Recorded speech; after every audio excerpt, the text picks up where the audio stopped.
João, às 7 igrejas que se encontram na Ásia, graça e paz a vós outros da parte daquele que é, que era e que há de vir, da parte dos 7 Espíritos que se acham diante do seu trono, e da parte de Jesus Cristo, a fiel testemunha, o primogênito dos mortos e o soberano dos reis da terra, aquele que nos ama e pelo seu sangue nos libertou dos nossos pecados e nos constituiu reino, sacerdotes para o seu Deus e Pai.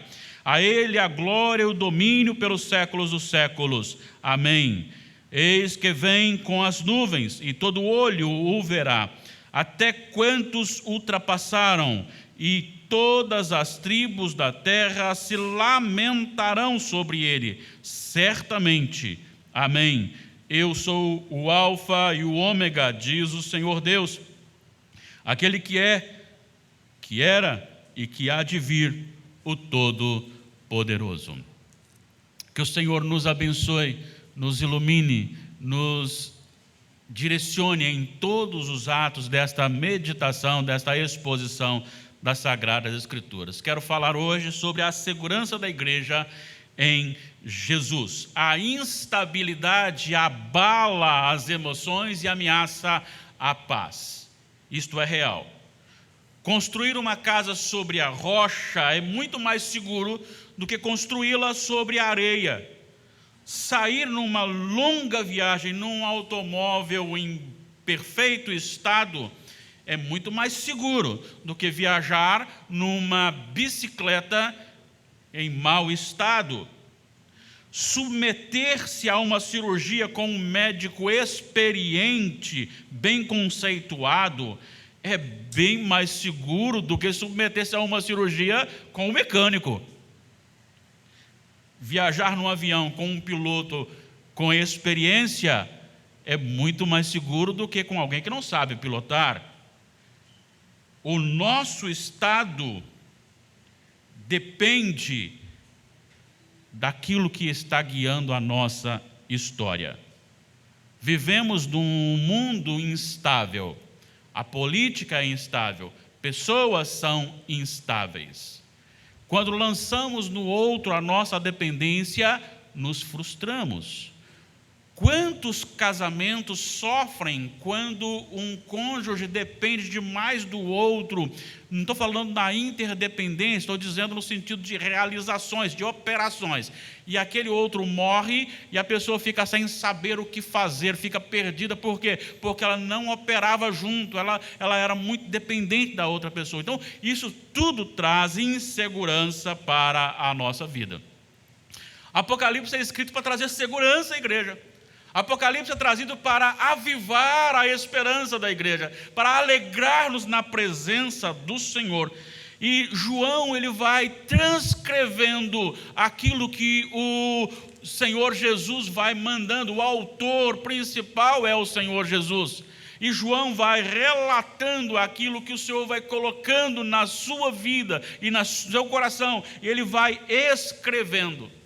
E uma das coisas importantes que nós observamos de diferença dentro do Apocalipse para as demais religiões é que as religiões fundamentadas nos outros mediadores, elas estão frustradas porque os seus mediadores morreram e continuam mortos. E por isso eles não têm poder nenhum de restaurar, não têm poder nenhum de regenerar. E assim eles precisam deixar e estabelecer leis para que sejam observadas, para que fazendo as ações, eles possam buscar alcançar a salvação. E por isso muitos se matam, por isso muitos matam outros, pensando que com essas ações poderão alcançar algo junto a Deus. Mas o cristianismo é a única religião em que você não precisa fazer para ser salvo, você é salvo, por isso você faz. Você não precisa obedecer para ser salvo, você é salvo, por isso você obedece. Então aquele ímpio, aquele pecador mais terrível que você possa imaginar, se ele confessou a Jesus, creu em Cristo naquele momento exato e não deu tempo dele fazer mais nada na vida, e ali ele morre, ainda assim ele é salvo, porque o Messias, o prometido, o mediador, o grande profeta, o rei, o sumo sacerdote, o eterno, garante a salvação. E nós vamos destacar aqui algumas afirmações atribuídas ao nosso Senhor Jesus, o nosso único mediador. E eu quero que você mergulhe comigo nesse texto. São coisas que você já ouviu, coisas que você já conhece, mas peça a Deus para reavivar o seu coração, para trazer ao seu coração alegria, e para que essas palavras sejam, embora palavras velhas, sejam novas, embora palavras que já passaram sejam atuais, e o Espírito Santo mude o seu coração e a sua estrutura. A primeira afirmação é que Jesus, o fundamento da igreja, é a fiel testemunha. Eu deixei o versículo 4 e já comecei no 5, porque quero tratar somente de Jesus Cristo, nesse contexto Santa Ceia hoje. Ele é a fiel testemunha. A igreja também recebe este papel no segmento, quando diz: mas recebereis poder ao descer sobre vós o Espírito Santo, e sereis testemunhas. Mas no caso, nós somos testemunhas falhas, por isso nós temos que confessar os nossos pecados, por isso que nós temos que nos ajoelhar diante do Senhor e clamar por misericórdia. Mas aquele a quem se refere a João, que é o Cordeiro de Deus, que tira o pecado do mundo, que é o fundamento da igreja, este não tem falha. Ele testemunhou perfeitamente. Por isso João disse: é o Cordeiro que tira o pecado do mundo. Por isso ele também olha para o passado e cumpre todo o passado no seu ministério, cumpre todo o presente no seu ministério, cumpre todo o futuro no seu ministério. É por isso que o autor aos Hebreus, no capítulo 4, versículo 15, diz e nos ensina que ele passou por todas as tentações, mas ele não pecou. É por isso que o apóstolo Pedro disse que ele viveu aqui, ele obedeceu aqui e ele não pecou. É por isso que João registra a última palavra de Jesus na cruz, quando ele diz: está consumado, plenamente cumprido toda a exigência da lei. E assim então nós podemos nos deleitar nesta estrutura, neste fundamento que traz segurança. Quando eu peco, apesar de não gostar de pecar, eu tenho e me fundamento naquele que não pecou, que é Jesus Cristo, que é a fiel testemunha, aquele que evidenciou a glória de Deus, aquele que falou o tempo todo para todos que Deus governa, que Deus é o Senhor, que Deus é o glorioso, e ele diz: eu sou a revelação desse Deus, eu e o Pai somos um. Jesus é a fiel testemunha. Por isso, igreja, segure-se no Senhor e seja tranquila em meio às maiores instabilidades. Saiba que em Jesus há segurança. Segunda lição: Jesus, o fundamento da igreja, venceu a morte, sendo o primogênito de entre os mortos.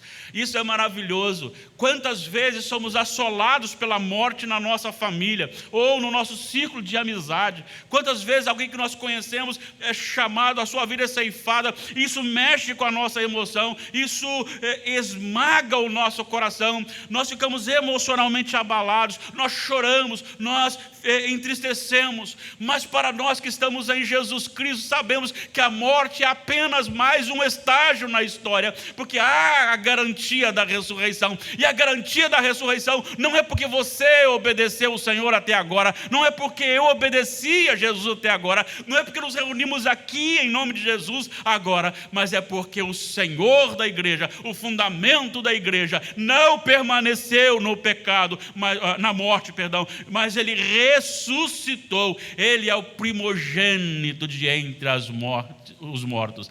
Ele agora é a garantia da ressurreição da igreja. A igreja não permanecerá derrotada pela morte, mas ela é sustentada nessa promessa de ressurreição de Jesus. Ele venceu a morte. Terceira afirmação: Jesus, o fundamento da igreja, é o soberano sobre todos os soberanos. Ele é o Rei dos reis, Ele é o Senhor dos senhores. Está aqui escrito. Não fique preocupado com o que está acontecendo lá fora. Não fique preocupado com o que está acontecendo aqui dentro. Não fique preocupado, mas saiba que o Senhor domina a história. Ele é o Senhor. Ele é a autoridade sobre as autoridades. Ele detém o domínio dos reis. O sábio rei Salomão escreveu que o Senhor, assim como guia o leito do rio, Ele guia o coração do rei. Tudo está nas suas mãos. Ele coloca quem Ele quer para presidente, Ele tira quem Ele quer da presidência, Ele coloca quem Ele quer como uma autoridade, Ele tira quem Ele quer como autoridade. E em João, ali no mesmo capítulo 19, quando Jesus está diante dos seus acusadores, está sendo julgado pela autoridade governamental, e de repente ele diz para Jesus assim: não sabe que eu tenho autoridade sobre vocês? Pilatos dizendo sobre você. E Jesus diz: a sua autoridade é Deus que lhe concedeu, é o Pai que lhe concedeu. Você não tem autoridade se Deus não lhe der autoridade. Então descanse no Senhor, busca o Senhor, não fique assustado com os acontecimentos, porque o nosso Senhor, o fundamento da igreja, Jesus Cristo, está sentado no trono do universo, e Ele domina a sua história e domina a história deste mundo. Quarta afirmação: Jesus é o fundamento da igreja no amor. Olha só que algo maravilhoso. Vai dizer aqui que Ele me ama, Ele nos ama, Ele ama a igreja. E o tempo do verbo é o presente, é uma ação continuada, é algo que começou, mas que não para, não é algo realizado e acabou, mas Ele nos ama. É a igreja sendo conduzida, sendo fundamentada, sendo dirigida diariamente neste amor inefável, neste amor doce do Senhor da igreja. É um Senhor que ama os seus servos, é um Pai que ama os seus filhos, é um irmão que dirige aos outros irmãos, porque nós somos com Cristo herdeiros e co-herdeiros, e assim a igreja é amada por Deus. Não fique assustado quando a igreja é atacada, porque quando a igreja é atacada, Cristo é atacado, e Cristo está sabendo sobre a igreja, Cristo está atento à igreja, Cristo conhece a igreja, e mais, Ele ama a igreja. E qual é o significado deste amor? É um amor soberano e inexplicável. Por que inexplicável? Porque não há mérito em nós. Nós não fizemos nada para merecer este amor, mas Deus prova o seu amor para com seus filhos pelo fato de ter Cristo morrido por nós, sendo nós ainda pecadores. Ah, louvado seja o Senhor por este amor real, por este amor vivo, por este amor contínuo, por este amor que não pode ser interrompido. Louvado seja o Senhor. Pode ficar tranquilo, o Senhor lhe ama. Podemos ficar tranquilo, o Senhor nos ama. Mais ainda, quinta afirmação: Jesus, o fundamento da igreja, nos libertou do pecado. Isso é muito importante. Não significa que a igreja não mais peca, não significa que agora não há mais a força carnal, mas significa que você encontra no Senhor força para derrotar a força carnal.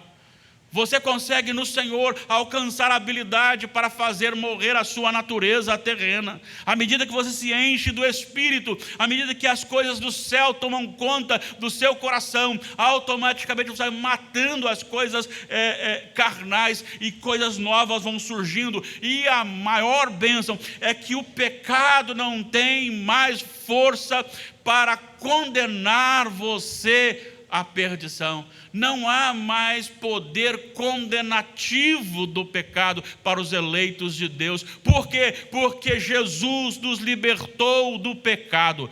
Lembra que eu citei no início? Eis o Cordeiro de Deus que tira o pecado do mundo. É nele que nós somos lavados, é nele que nós somos purificados, é nele que nós somos transformados, e em Jesus somos mais que vencedores. O pecado não tem poder para nos condenar, porque Jesus Cristo nos libertou do pecado.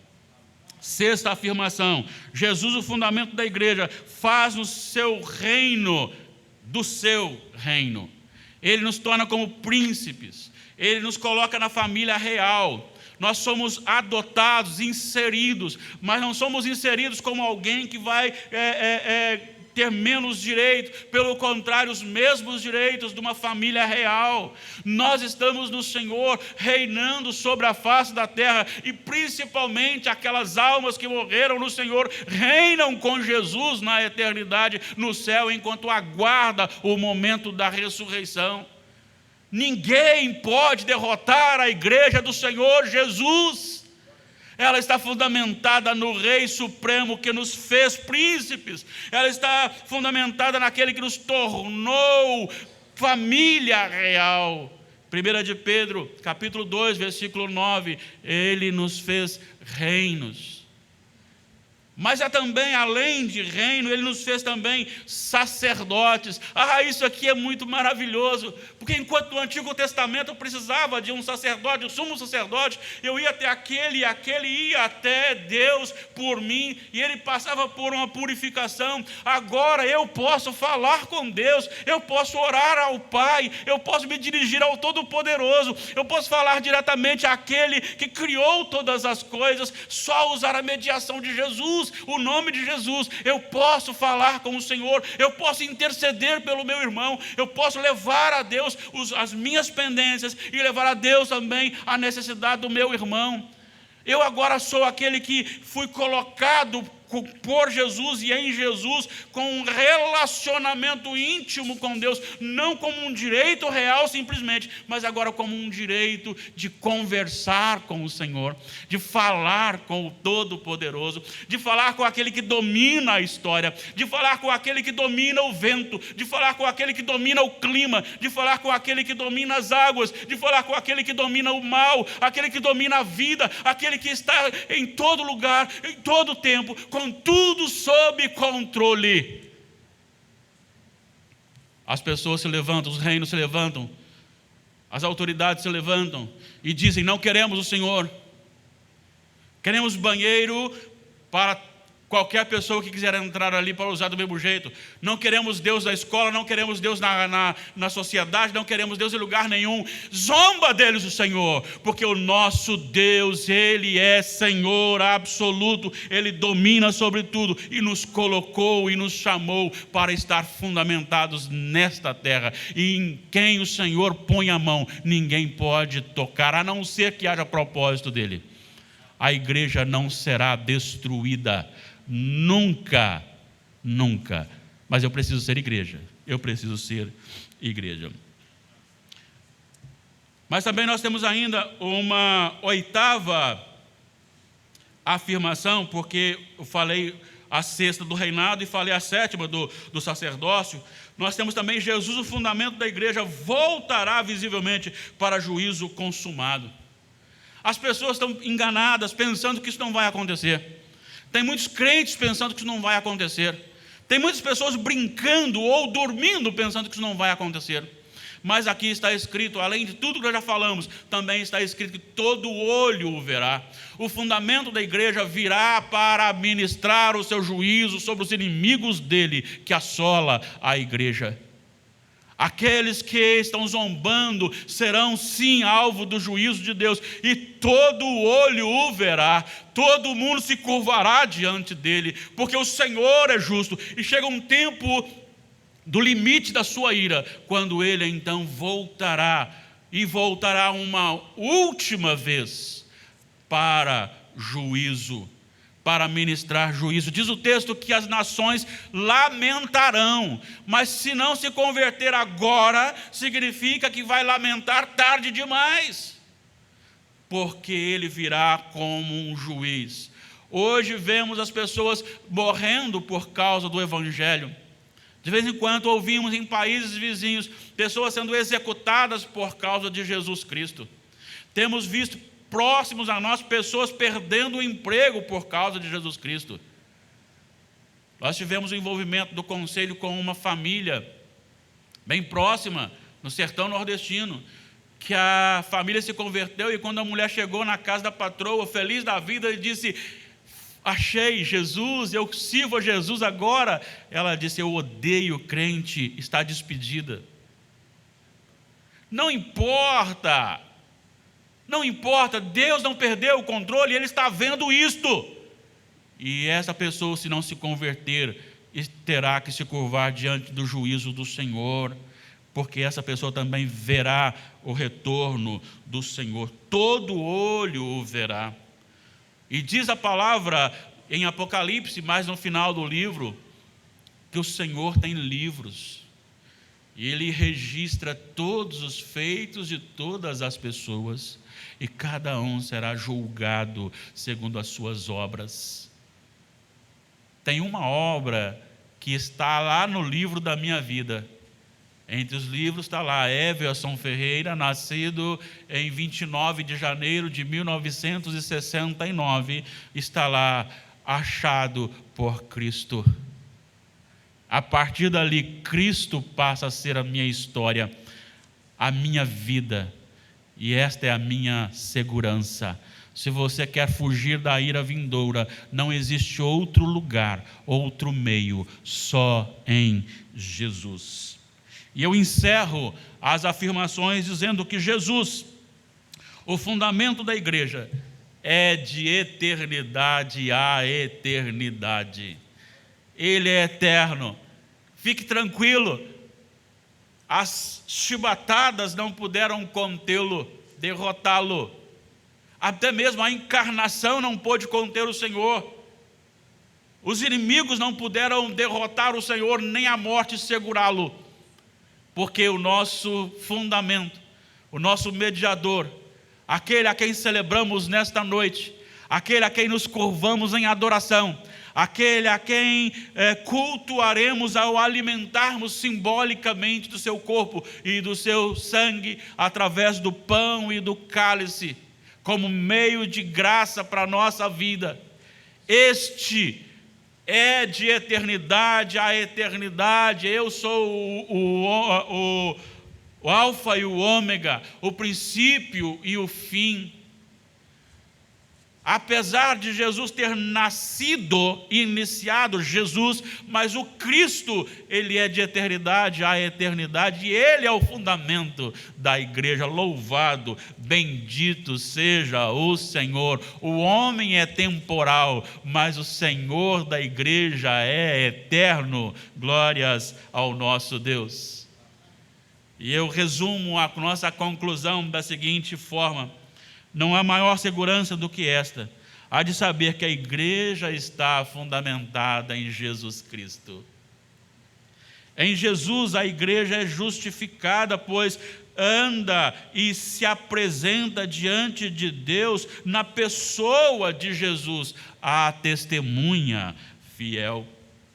A igreja é organizada sobre um vivo fundamento, aquele que ressuscitou, que venceu a morte. Este fundamento da igreja é o Rei dos Reis, é o Senhor dos Senhores, a autoridade sobre as autoridades. Não nos esqueçamos disso. Descanse no Senhor. A igreja é construída no amor de Jesus. Ele nos ama. Ele não nos amou, não nos amará, mas Ele nos ama. Aleluia. A igreja não é mais escrava do pecado. O pecado não tem mais poder condenativo sobre nós, porque fomos desarraigados deste mundo perverso.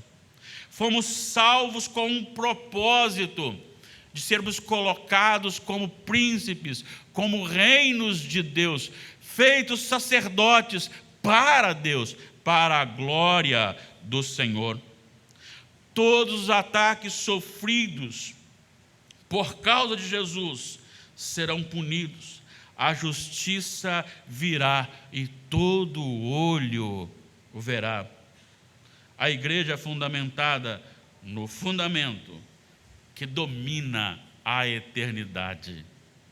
Nós temos dúvidas com respeito à eternidade. Às vezes, e aí, será que vai conhecer? Não vai conhecer? Como será? Mas o nosso Senhor, Ele já está lá. Ele é de eternidade a eternidade. Ele não pode ser derrotado. E a igreja está fundamentada nele. Então se desligue das coisas deste mundo. Não se fundamente, não se estribe nas coisas deste mundo. Não se prenda no seu emprego, não se prenda na sua empresa, não se prenda no seu salário, no seu dinheiro, na sua família, no seu amigo, no seu político de estimação. Não se prenda nos homens, não se prenda nas coisas materiais, mas lance o seu fundamento no Senhor. Dependa do Senhor, esteja no Senhor, porque no Senhor, ainda que tudo venha a ser destruído, você permanecerá, porque o Senhor é de eternidade a eternidade. Louvado seja o nome do Senhor. É esse Jesus que é o Senhor da igreja. Eu não posso ficar aqui falando sobre curas, porque a glória de Jesus é muito maior do que qualquer cura do ser humano, fisicamente falando. Eu não posso falar aqui sobre bênçãos financeiras, porque o dinheiro, o ladrão rouba, porque o dinheiro fica, mas o poder de Deus transforma, dá vida, o poder de Deus dá eternidade com ele. É Jesus que tem que ser exaltado, é Ele que precisa ser adorado, é Ele que precisa ser declarado como majestoso publicamente, como Senhor nosso. Nós não podemos cansar de falar da grandeza desse Jesus, ainda que vivamos aqui todos os sermões apenas repetindo a mesma coisa. Deus é glorioso, Jesus é o Senhor, Ele é o Rei dos Reis, Ele é o Senhor dos Senhores, Ele é o fundamento da igreja. Ainda que você ouça isso sua vida inteira, você ouvirá apenas a verdade. Louvado seja o Senhor. Glórias a Jesus, o nosso fundamento, o fundamento da igreja. É por isso que nós celebramos a Santa Ceia, porque Ele ordenou, porque a Santa Ceia é um meio de graça. A Santa Ceia me faz pensar no passado, quando a promessa de Deus foi cumprida ali no nascimento de Jesus, seu ministério e sua morte. O que Ele sofreu, o que Ele recebeu. Também a Santa Ceia me traz para o presente de poder glorificar ao Senhor com segurança em meio às instabilidades da vida. Porque Ele me garante, em Jesus somos mais que vencedores. Mas também a Santa Ceia me conduz em esperança e convicção da volta, do retorno do Senhor. Todas as vezes que fizerdes isso, anunciais a morte do Senhor, até que Ele venha. Eu quero, irmão, você que está aqui nesta noite, você que me ouve e nos vê através da transmissão, o meu desejo é que você tenha a bênção de ver o retorno de Jesus como redimido. Como redimido. Porque se você morrer sem Jesus, você está condenado. Se você morrer com Jesus e em Jesus, você está salvo. Por isso, aceite a Jesus como seu Salvador, confesse-o como Senhor da sua vida, entregue-se a Ele e faça parte da igreja que é segura em Jesus e garantida para a eternidade. Que o Senhor nos abençoe. Amém e amém.